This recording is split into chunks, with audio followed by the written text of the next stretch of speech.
C'est une première dans le monde de la cartouche d'encre. Le tribunal de commerce de Lyon a décidé de contraindre l'un des plus grands distributeurs de cartouches à reprendre ses produits usagés entreposés ici à Mornan dans cette entreprise de collecte de déchets. Une obligation légale jusqu'alors rarement respectée. Ils ne se sentent pas concernés par la récupération du déchet qui a été généré à partir de leur cartouche, puisqu'aujourd'hui le producteur en fait du déchet est avant tout en fait le fabricant qui a mis un produit fini en fait sur le marché. Tant que le ministère en fait n'imposera pas des règles, à un moment donné certains fabricants essaieront de déjouer en tout cas ou de se dédouaner justement de cette responsabilité. Aujourd'hui, ce sont 6 millions de cartouches non recyclables qui encombrent cet entrepôt de stockage. La problématique, c'est que pour sortir ces produits, il faudra les éliminer. L'élimination de ces produits est réglementée aussi, à un coût environ de 300 € la tonne, qu'on ne peut pas supporter du fait que la collecte soit gratuite, la valorisation soit moins importante. Donc à un moment donné, on ne peut pas assimiler en fait tous ces coûts associés.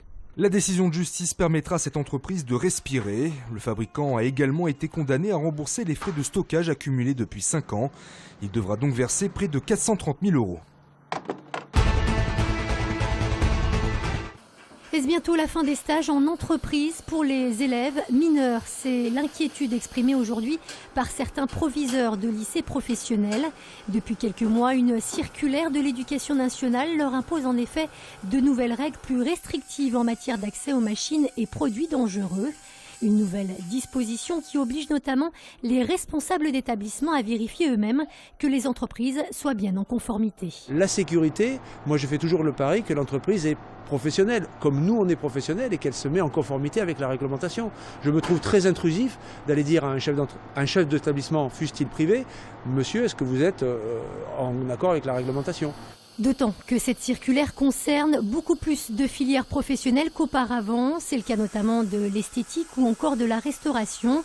Mais la crainte principale des proviseurs, c'est que ces contraintes administratives ne compliquent encore un peu plus la recherche de lieux de stage pour leurs élèves, des stages obligatoires pour valider leur formation. Il est vrai que selon les entreprises, selon la taille de l'entreprise, on en a pour qui ça ne pose pas de problème et d'autres qui ont quelques difficultés ou qui savent qu'à cette occasion-là se mettra en place un contrôle inspection du travail et de ce fait nous refusent des stagiaires ou nous refusent de faire le dossier de dérogation tout simplement. Dans le département, cela concerne au total près de 6 000 élèves. Première visite officielle dans le Rhône du nouveau ministre de l'économie. Emmanuel Macron s'est adressé ce matin aux experts comptables à l'occasion de leur congrès national à Lyon. Un choix qui ne doit rien au hasard, en plein bras de fer avec certaines professions réglementées, comme les pharmaciens ou les notaires, qui n'acceptent pas le projet de réforme du gouvernement. Les experts comptables, eux, font figure de bons élèves. On peut être une grande profession réglementée en décidant d'innover, en décidant de s'ouvrir, parce que c'est la nécessité du temps présent. Ça n'est pas un diktat de l'extérieur, c'est une dignité pour soi, c'est une force pour le pays. Par exemple, n'importe qui peut désormais détenir une société d'experts comptables. On appelle ça une ouverture de capital aux non-professionnels, une mesure que refusent aujourd'hui les pharmaciens.